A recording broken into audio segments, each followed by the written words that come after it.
Showbiz তারকাদের glamorous look, পোশাক কিংবা সাজসজ্জা নিয়ে ভক্তদের মনে আগ্রহের কমতি নেই। ফলে সামাজিক মাধ্যমে চোখ রাখলেই তারকাদের নানান রিলস এবং ভিডিও নজরে আসে। তবে নায়িকাদের এই গ্ল্যামারের নামে আদৌ কি দেখানো হচ্ছে, তা কতটাই বা সুশীল সমাজের সীমারেখা ধরে রাখছে, এ নিয়ে প্রশ্ন তুলেছে ঢালিউড থেকে শুরু করে বলিউড তারকারা।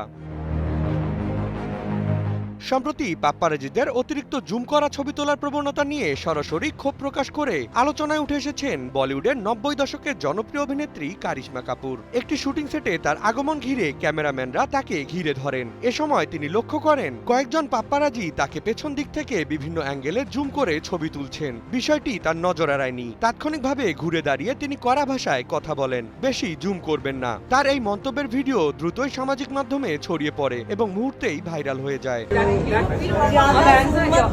ঠিক একই চিত্র নজরে আসে আমাদের বাংলাদেশেও। কিছুদিন আগে একটি অনুষ্ঠানে অভিনেতা সিয়াম আহমেদের স্ত্রী শাম্মা রুশাফী অবন্তীর ভিডিওকে কেন্দ্র করে ঘটে যায় এমনই এক ঘটনা, যা সামাজিক মাধ্যমে ব্যাপকভাবে আলোচিত হয়। এই অনুষ্ঠানে যারা সাংবাদিক ছিলেন, অবন্তী তাদের অনুরোধ করেন যেন টপ অ্যাঙ্গেল থেকে ভিডিও ধারণ করা না হয়, অন্যথায় প্রয়োজনীয় ব্যবস্থা নেওয়ার হুঁশিয়ারি দেন তিনি। এবং আপনারা যদি কেউ ভিডিও এভাবে পোস্ট করেন, আমি তো স্ট্রিক্ট অ্যাকশন নিব। এনিবডি। সাংবাদিকতার নামে ভিউ ব্যবসা তথা নষ্ট মস্তিষ্কের এসব মুঠোফোন ভিডিও এবং ভিডিওগ্রাফারদের অনলাইন হ্যারাসমেন্টের বিরুদ্ধে অবন্তীর এই প্রতিবাদে এবং সমর্থনে এগিয়ে আসে অভিনেত্রী পরিমণি ও বিদ্যা সিনহা মিম সহ আরও অনেকে।